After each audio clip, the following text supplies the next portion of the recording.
What is good, fools? And welcome back to another video. I'm kind of late on this show, but I was at my cousin's house, so you can't really blame me. And I had to really think this one out, man, because the ratings on this are absolutely crazy, and this show was just amazing, man. But then, like, oh my god, there's so much to talk about, and I also want to do some more videos. Some of my video ideas are gonna be which one was better, WrestleMania 41 or AEW All in Texas, because you know those are those are their biggest shows. And I also want to do a video on Evolution and Saturday Night's Main Event.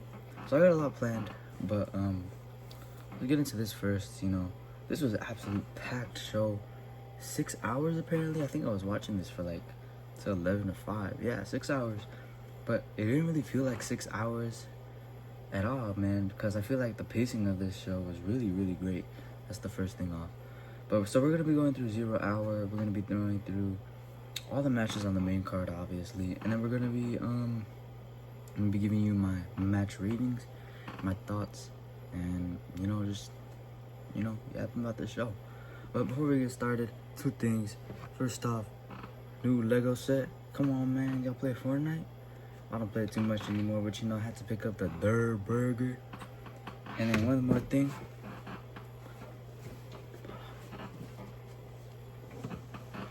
Alright, enough playing. Let's get into the video. Alright, guys, so the first match that opened up all of AEW All In was 4-0 hour, was the 8-man tag match between the Sons of Texas, Dustin Rhodes, Ross Von Erich, my bad, Marshall Von Erich, and Sammy Guevara. This is my moment to shine. I gotta take flight. And they were going against the Shane Taylor Promotions, who was Shane Taylor, the Moriarty. Sorry, but I can't read. Carly Bravo and Captain Sean Dean.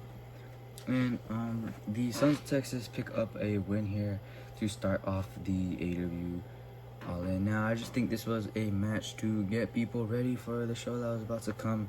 I don't think it was anything special. I just thought it was a decent match. You know, you could have had this match in the middle of Collision and it would have been like cool.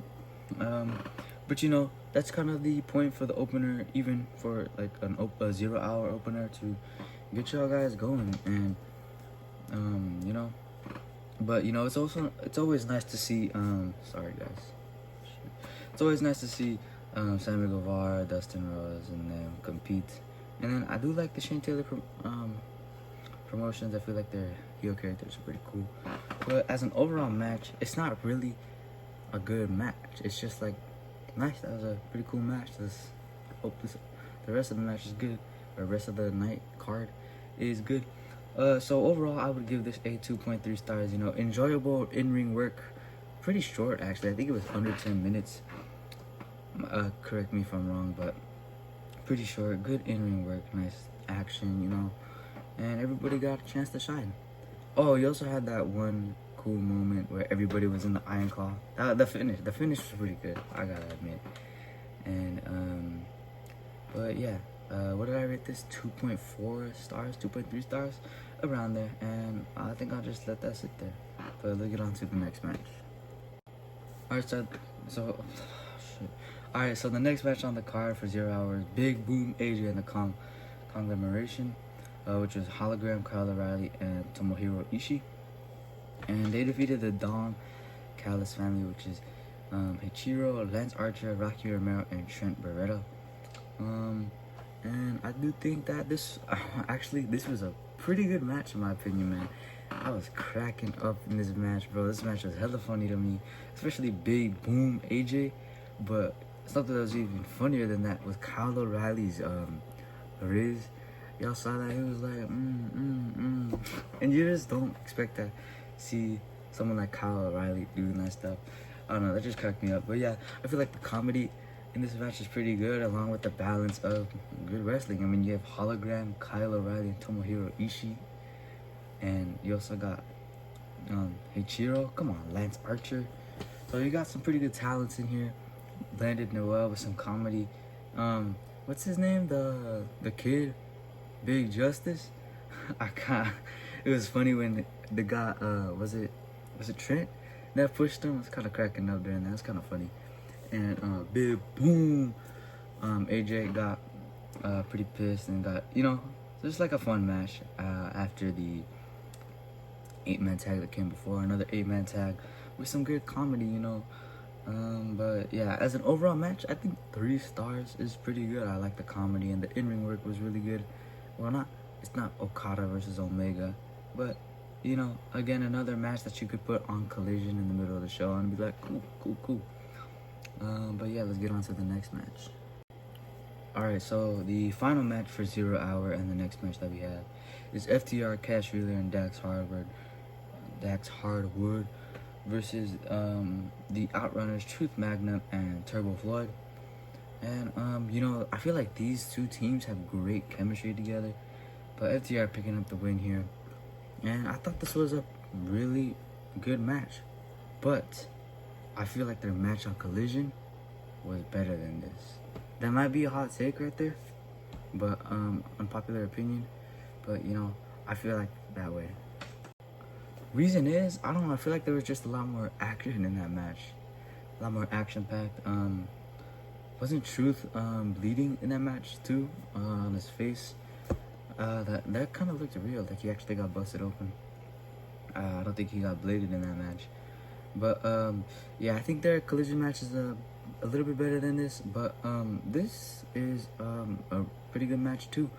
I like the FTR is just a really good tag team, and I feel like the Outrunner style mesh well with FTR. Just good old school wrestling, like duking it out, like 4 animals in the ring going at it until one eventually falls victim to a pinfall or submission. And that's why I really like these two teams matches. But as an overall match, I think I'd give this a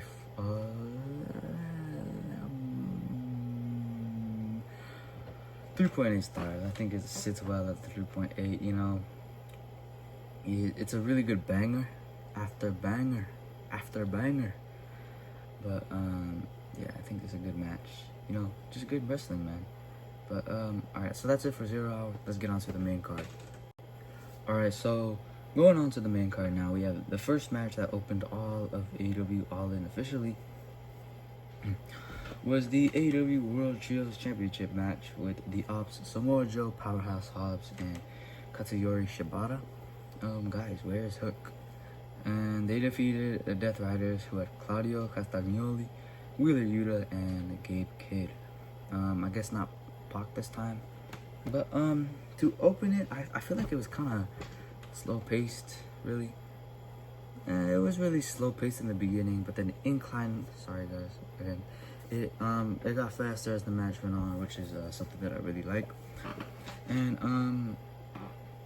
I feel like there was good technical work between, Yuta, Shibata, Castagnoli, Gabe Kidd, and Samoa Joe. I feel like Powerhouse Hobbs is kind of the odd one out here because of his style, but I do think that he was able to mesh his style well with everybody else's style, which is what I really liked, because I don't know, it was just fun.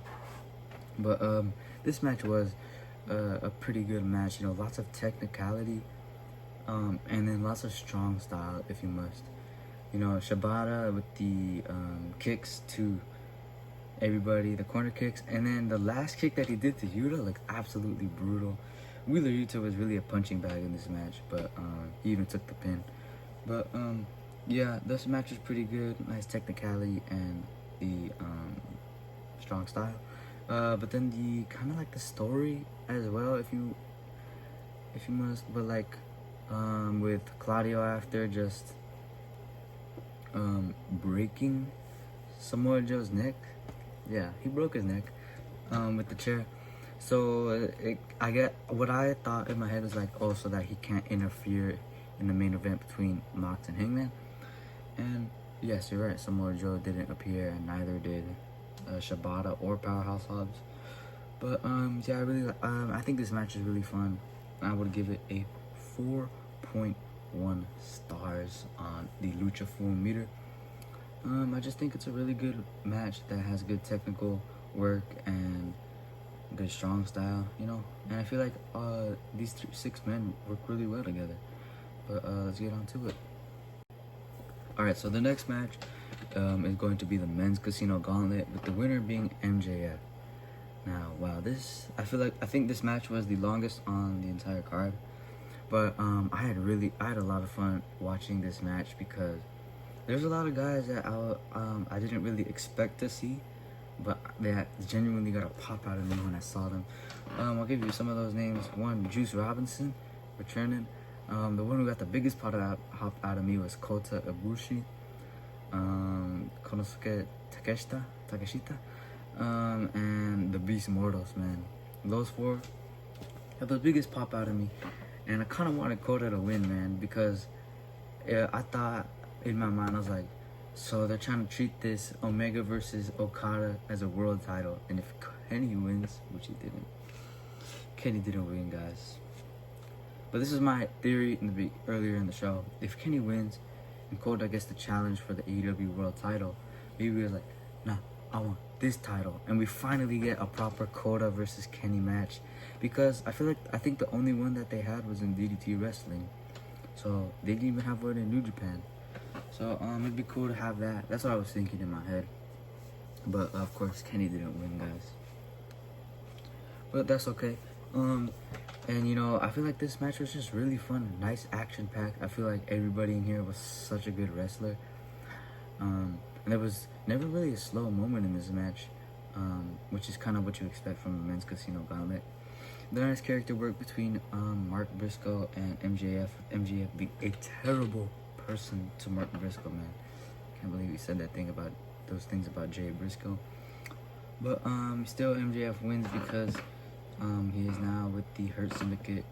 You know, it kind of just makes sense, even though I didn't really want him to win. I knew he would win, and you know, it's kind of just that thing. But yeah, I think this was a really fun match with good technical work that was really fast paced, with a lot of good wrestlers in it, as the ones that I listed before. So I'm gonna give this a 4 stars flat, because just of how fun it is and how fast and how good it is, man. But yeah, let's get on to it. Alright, so before we get into the next match, we had Adam Cole's heartfelt message, man, and this was really touching, man, because, you know, Adam Cole, he's probably one of my top 20 favorite wrestlers, and, you know, talking about having to retire, man, I was like, damn, he's not retiring age yet, man, and just like, I could tell he felt really bad about his injury, and that, like, he felt like he let us down. I was like, man, that's not really your fault, man. But, like, yeah, this is really touching, and hope he gets better, Adam Cole, man. Prayers to you. Prayers to Adam Cole, and Godspeed. Hope he gets better. But that leads us to our next match, which is the TNT Championship Fatal 4-Way for the vacant TNT Championship, with Dustin Rhodes, Daniel Garcia, Kyle Fletcher, and Sammy Guevara, with Dustin Rhodes coming out on top in a really heartwarming moment. I got a question for y'all. Feel free to comment. Do you guys think Adam Cole versus Kyle Fletcher would have been better or worse than the Fatal 4-Way that we got? Because I feel like the Fatal 4-Way was really sorry guys for itching, but I feel like the Fatal 4-Way was a really fun match, but I feel like Kyle Fletcher and Adam Cole would have been an amazing match too. But yeah, the Fatal 4-Way match was really good, with Dustin Rhodes coming out as the heartwarming. I feel like what are my thoughts on this match? Sammy Guevara did really good. Kyle Fletcher, everybody did good in this match, and I feel like a lot of the matches on here were really fast paced, except for one. I'm gonna get to that match. It's probably the lowest rated on the match later on. But I really wanted Sammy Guevara to win, just because of how much I like him as a wrestler. But all 4 of these wrestlers' style, you know, you got Sammy Guevara's fast style, you got Kyle Fletcher's hard-hitting style, you got Daniel Garcia's technical but fast style, and you got just Dustin Rhodes' really technical style.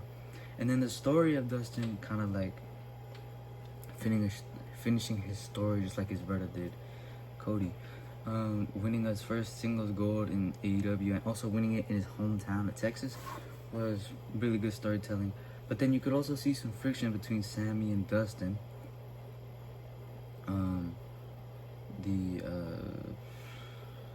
I can't speak right now. Sammy and Dustin, the Sons of Texas, might break up because of the friction that they had because of the title. And also you got the cool interaction between Daniel Garcia and Sammy Guevara, the dance that they did. If this video gets 15 likes, I'll do the dance. Sorry for itching again, guys. But and then Kyle Fletcher was just that dastardly heel that you want to boo, kind of like Dominic versus Kyle Fletcher. That would be a good match. But yeah, I just really like this match. Nice action, good technical work, which is what I can all say. But then I really like the story of this match with like everybody has beef with somebody.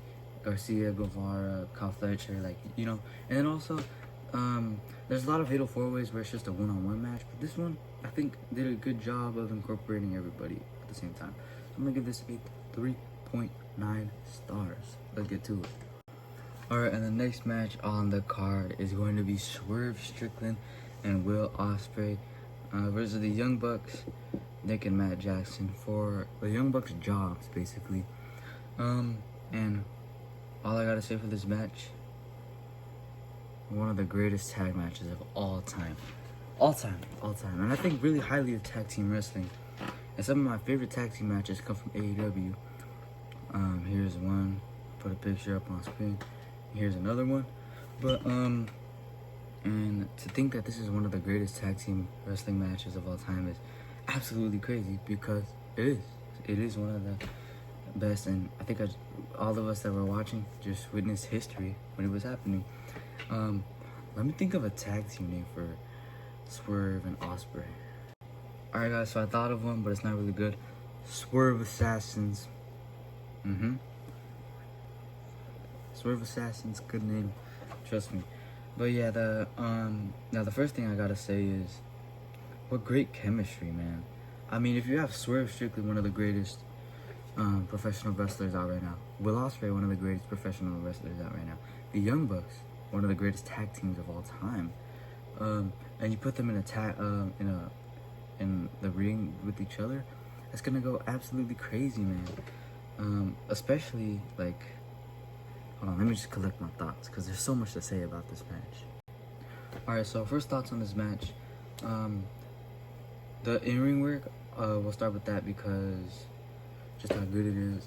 The first thing that I want to tell you is the segment where like all four of them got down. So what happened was, I think it was a double Canadian destroyer. No. You guys know what I'm talking about, where they went absolutely crazy. Boom, boom, boom, boom, boom, boom, boom. And it felt like boom, boom, boom, boom, boom, boom, boom. Because they were actually going boom, boom, boom, boom, boom, boom, boom with the moves that they were doing, man. Because you got the house call and the hidden blade and then a bunch of kicks, super kick party.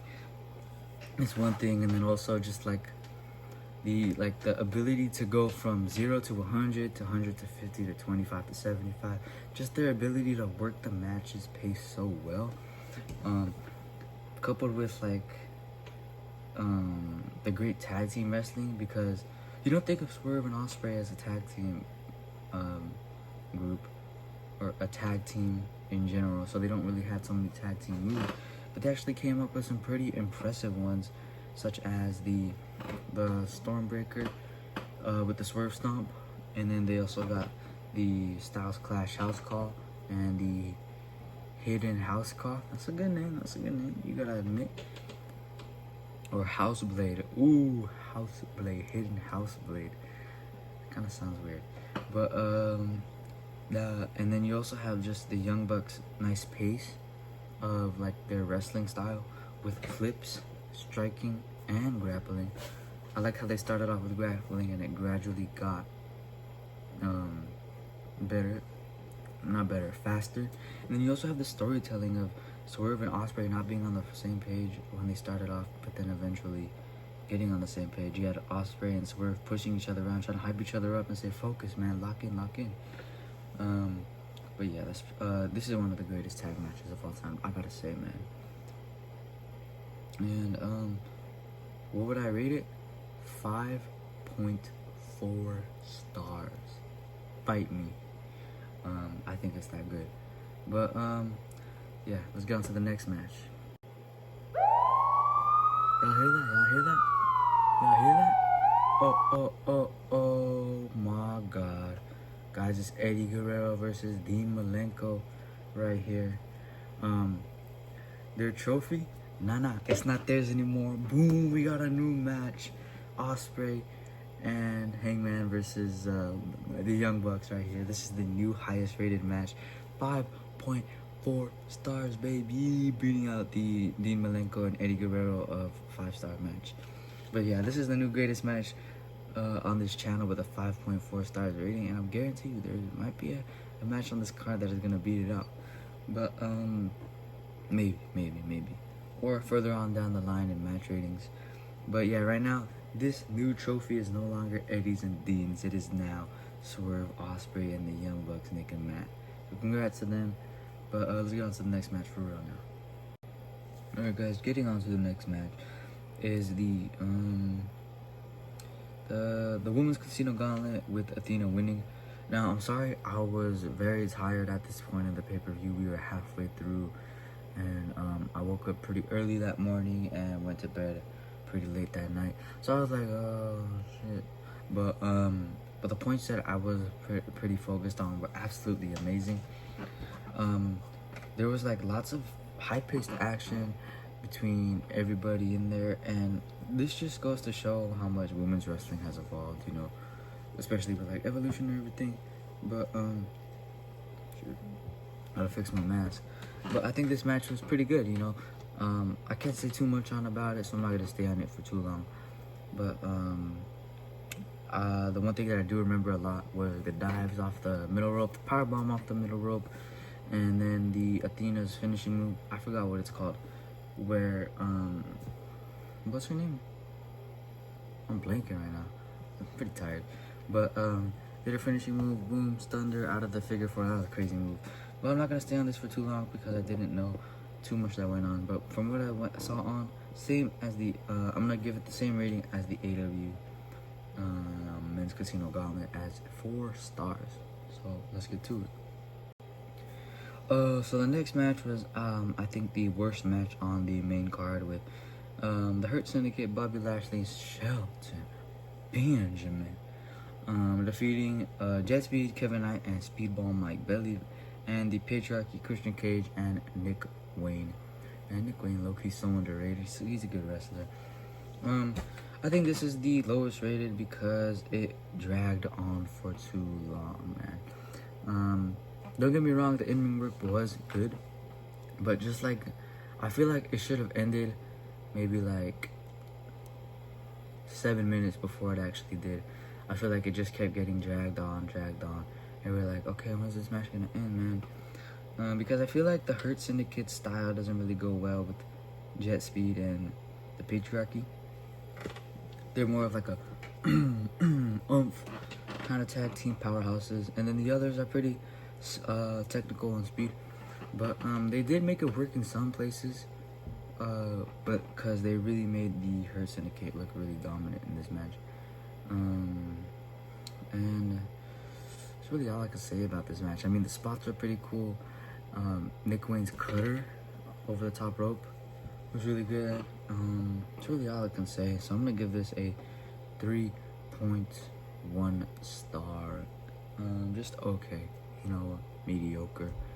I feel like the drag on really took down this match, but yeah, let's get on to the next one. Alright guys, so we are on the ending stretch of the show with the triathlon of the main events, and all I gotta say, ba ba ba. That's all I gotta say, ba ba ba, for the next 3 matches. That's a little sneak peek spoiler right there. Starting off, we got the AEW Women's World Championship, Toni Storm defeating Mercedes Moné. And to start off the main event triathlon, this was a great match to start it off. I feel like their chemistry together, even though only working together once, I'm pretty sure, was amazing. Not pretty good, amazing.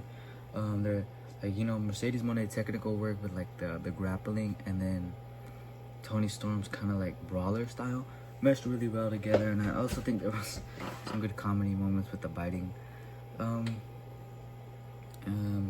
But oh yes, the near falls. Oh my God, Mercedes Moné literally took 3 Storm Zeros in a row. I think she took 5 Storm Zeros total, and the last one to put her away was a middle rope one, which looked absolutely brutal. But yeah, and then another factor of this match was its brutality, man. I feel like they went all in with their match. No pun intended.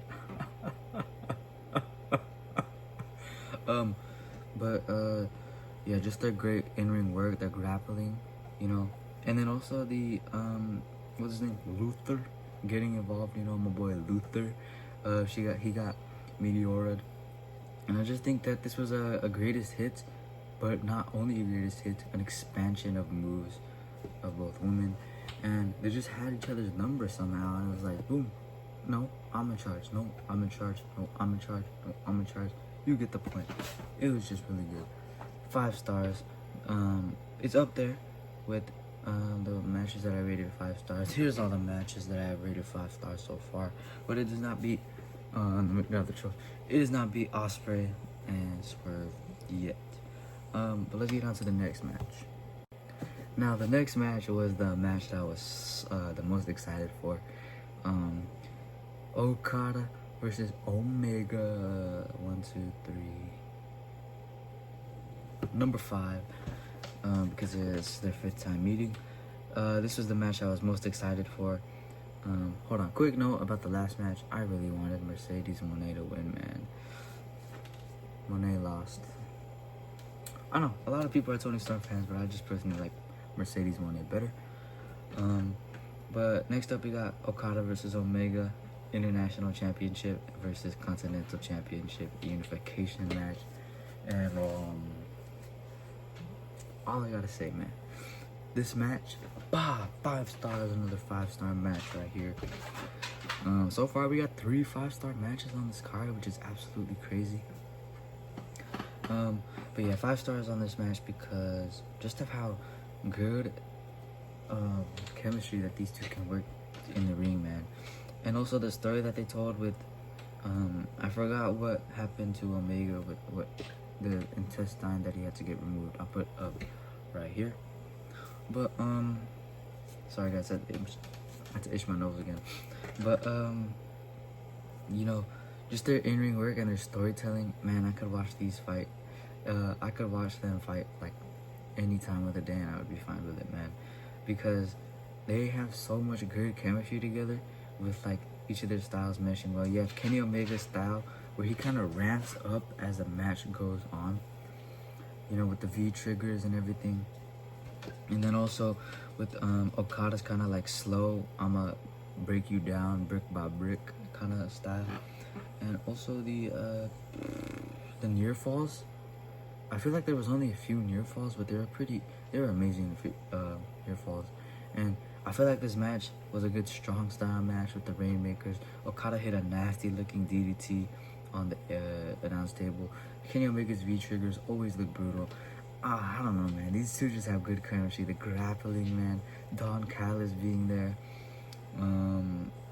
Also, when Kenny hit the One Wing Angel, I thought it was over right there, man. You know, only Kota Ibushi has kicked out of the One Winged Angel, but Don Callis pulled him out, man.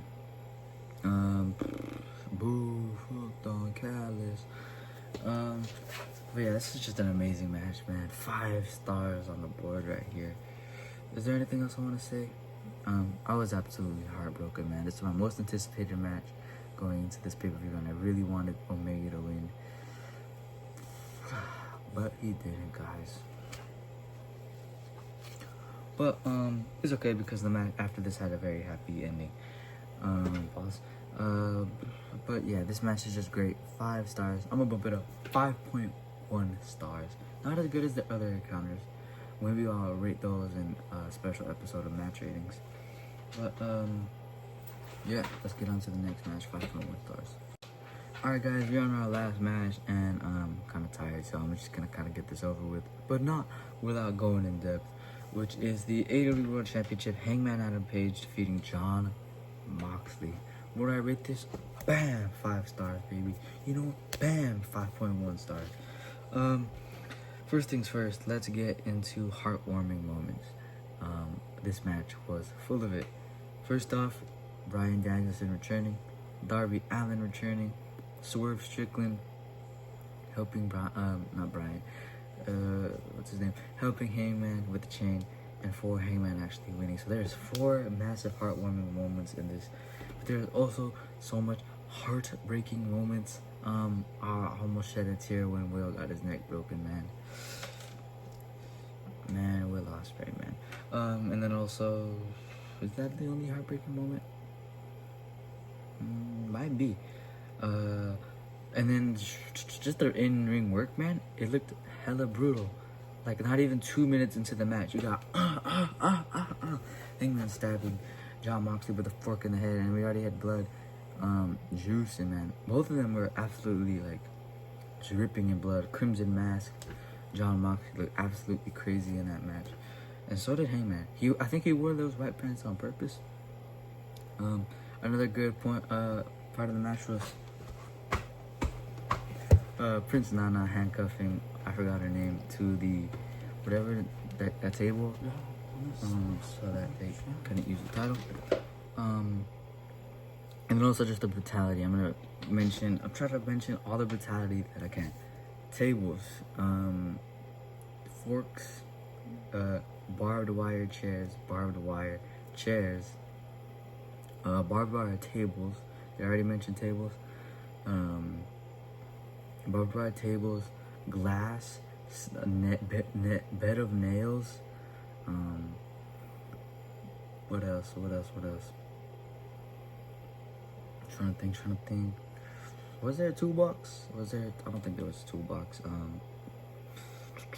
But yeah, look at all the stuff that was incorporated in that match, and just look at the outcome. Here's a before picture of Jon Moxley, and here's an after picture of Jon Moxley. Here's a before picture of Hangman Adam Page versus an after picture of Hangman Adam Page. But yeah, this match was just full of story, full of brutality, and like, what else can you ask for, man? It was a good match that looked hella brutal. Texas death match. I want Texas death. With like so much heartwarming moments of story. But yeah, 5.1 stars. What else can I say about this match, man? You just go watch it yourself and you'll see why it's so good. It's hard to put in words. A lot of these matches are hard to put in words. Swerve on Ospreay versus the Young Bucks, Kenny and Okada and Adam Page versus Moxley, but are, in my opinion, really hard to put in words. 5.1 stars. So, let's end this video, man. In conclusion, we'll go fast forward between the card real quick. 0 hour 8-man tag, Sons of Texas versus Shane Taylor Promotions. I think they're rated at 2.4. The Big Boom and AJ versus the hologram, Kyle O'Reilly and Tomohiro Ishii versus the Don Callis family, 3 stars. FTR versus the Outrunners, 3.6. AEW World Trios Championship, the Ops versus the Death Riders, which what did I rate this at? 3.7, I think, 3.8. Men's Casino Gauntlet, 4 stars. Godspeed to Adam Cole, guys. TT Championship match, 3.9. Swerve and Ospreay, 5.6. No, 5.4. Something around there.